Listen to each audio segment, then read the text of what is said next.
Hello and welcome to today's work. I've been wanting to do another one of these for a while.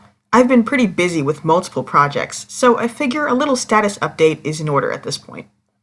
First off, I have another Xenoblade redesign video in the works. I'm hoping to finally get that done before next week. I'm also working on my first Splatoon video. It's nowhere near done, but I'm really looking forward to posting it. There's also Ladybird, which I promise I haven't forgotten about. The fact is that it's just really different and more complex than my usual stuff, so it needs a lot of pre-production. To be honest, I'm starting to think I might not even produce every actual episode. I think it'll be more worth my time to talk through most of the plot and only put the hard work in for my favorite story beats. Similarly to how I'm only animating certain parts of each episode that I like and think I can handle, like this scene that's on the screen right now. But you'll hear more about that later. I'm planning to make a separate video specifically to discuss how Ladybird is gonna go.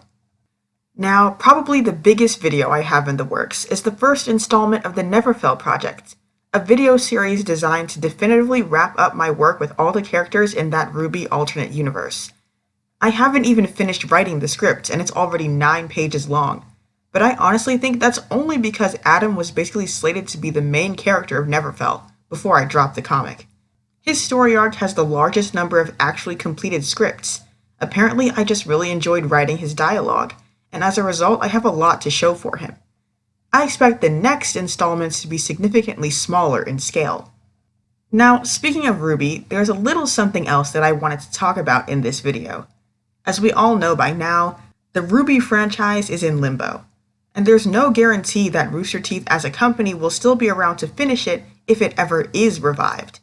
So naturally, many RWBY critics are reading the writing on the wall and starting to make the switch to talking about other shows and media. And when it comes to people who focused on RWBY for years and basically built their following on that show alone, I've been noticing that their new reviews of other shows are sometimes kind of weak. Like, that spark and those strong opinions just aren't there anymore. I remember recently watching someone's video and coming away from it thinking, why did you even bother making this? Like, you didn't really say anything. There was no analysis, no conclusion. You didn't even look like you were having fun. What was the point? Basically, it almost seems like, after spending so much time with RWBY, some people come out of it not really knowing how to talk about normal media anymore. They look and sound so lost, and they end up trying to critique a lot of different things, like throwing stuff at the wall to see what sticks. And yet, it's clear that they don't feel all that strongly about these new discussion topics. There's fewer specifics, fewer comparisons, less humor. Like I said, the spark isn't there anymore. Now, I'm not trying to shame anyone. It's very natural and normal to have a rough time transitioning between different subject matter. And I'm honestly just fortunate that, although I also founded this channel on RWBY content, I never got to the point where it made my channel explode and I got used to it. Like, the timing was just a little too late, and if Doki Draws ever gets popular in the future, at this point I highly doubt that RWBY will be the reason. Fortunately, that means I have a fresh perspective on this issue, which I'd like to share here. To all of you out there who spent a lot of time doing RWBY criticism, I'm 90% sure that you've been working far below what you're actually capable of. Like, to give an analogy, you're a trained chef who's been running a restaurant with just a microwave. It's not impossible to make stuff taste good with just a microwave. Your food could definitely be wildly popular even if it's not complicated to make. The problem arises when you try to expand your menu to a wider variety of foods, but you're still cooking with a microwave. People probably aren't going to be lining up for microwaved steak or microwaved French fries. If you want to get the most out of different kinds of food, you need to use different tools. A skillet, a grill, a deep fryer. Basically, you have to break free of the limit you've placed on yourself. In RWBY, I've noticed a lot of criticism relies heavily on analyzing the show to see what makes sense and what doesn't and why. And in RWBY, this is compelling, because it's a gigantic tangled mess of things that are mashed together because they sounded cool when the showrunners came up with them, regardless of how much sense they made. Just sifting through it all and figuring out what went wrong is a real challenge, and it's interesting to see how different people decide to tackle it. However, this approach doesn't work as well with other shows.